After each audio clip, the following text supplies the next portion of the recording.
Hi, it's bedtime. Are you all settled down? Did you brush your teeth? Alright then. So, snuggle up, close your eyes, and listen. Tonight I'm going to read The Ass, the Table, and the Stick. A lad named Jack was once so unhappy at home through his father's ill treatment that he made up his mind to run away and seek his fortune in the wide world. He ran and he ran till he could run no longer, and then he ran right up against a little old woman who was gathering sticks. He was too much out of breath to beg pardon, but the woman was good-natured, and she said he seemed to be a likely lad, so she would take him to be her servant, and would pay him well. He agreed, for he was very hungry, and she brought him to her house in the wood, where he served her for 12 months and a day. When the year had passed, she called him to her, and said she had a good wage for him. So she presented him with an ass out of the stable, and all he had to do was pull Neddy's ears, and make him begin at once to go ee-aw. And when he brayed, there dropped from his mouth silver sixpences, and half-crowns, and gold guineas. The lad was well pleased with the wage he had received, and away he rode until he reached an inn. There he ordered the best of everything, and when the innkeeper refused to serve him without being paid beforehand, the boy went off to the stable, pulled the ass's ear, and obtained his pocket full of money. The host had watched all this through a crack in the door, and when night came on he put an ass of his own for the precious Neddy of the poor youth. So Jack, without knowing that any change had been made, rode away the next day to his father's house. Now I must tell you that near his home dwelt a poor widow with an only daughter. The lad and the maiden were fast friends and true lovers, but when Jack asked his father's leave to marry the girl, "Never till you have the money to keep her," was the reply. "I have that, father," said the lad, and going to the ass he pulled its long ears. Well, he pulled, and he pulled, till one of them came off in his hands. But Neddy, though he hee-hawed and he hee-hawed, let fall no half-crowns or guineas. The father picked up a hay-fork and beat his son out of the house. I promise you he ran. He ran and ran, till he came bang against a door and burst it open, and there he was in a joiner's shop. "You're a likely lad," said the joiner. "Serve me for 12 months and a day, and I will pay you well."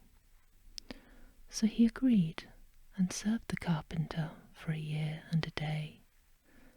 "Now," said the master, "I will give you your wage." And he presented him with a table, telling him he had but to say, "Table, be covered," and at once it would be spread with lots to eat and drink. Jack hitched the table on his back, and away he went with it, till he came to the inn.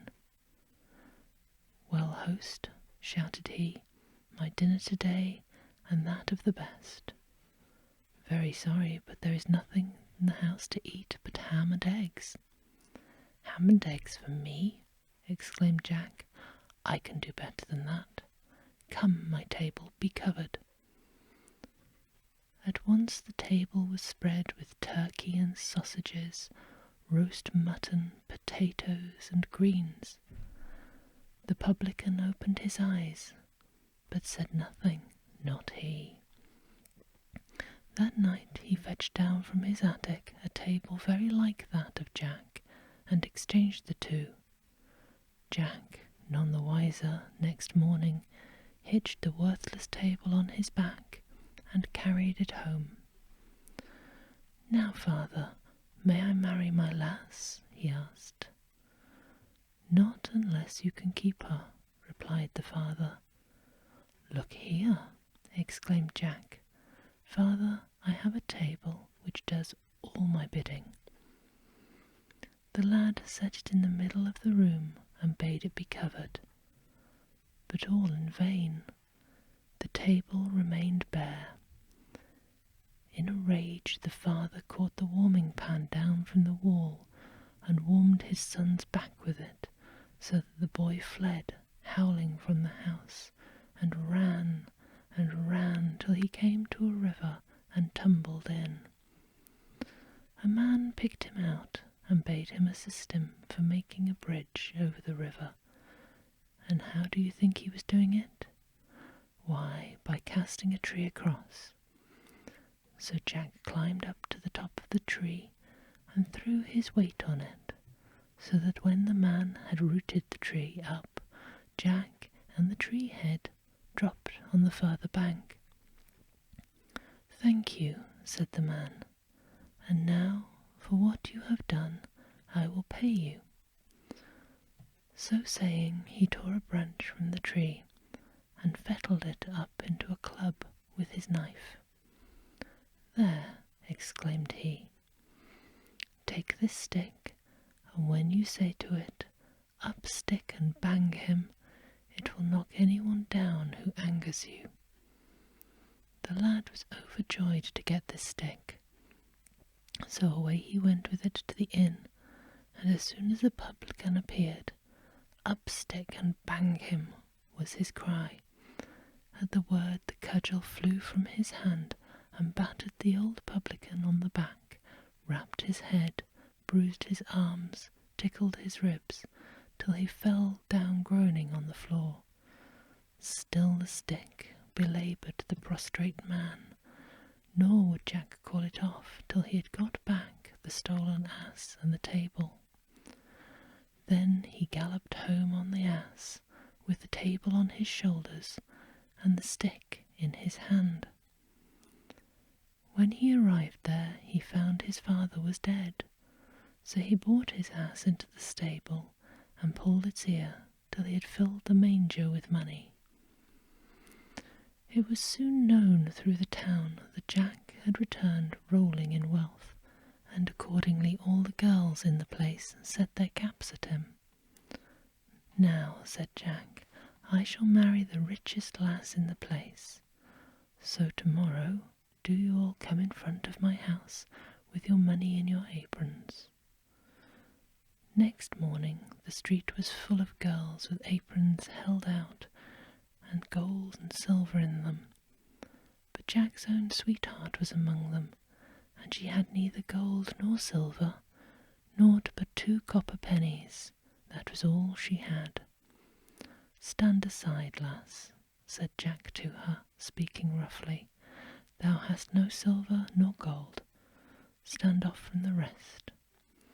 She obeyed, and the tears ran down her cheeks and filled her apron with diamonds.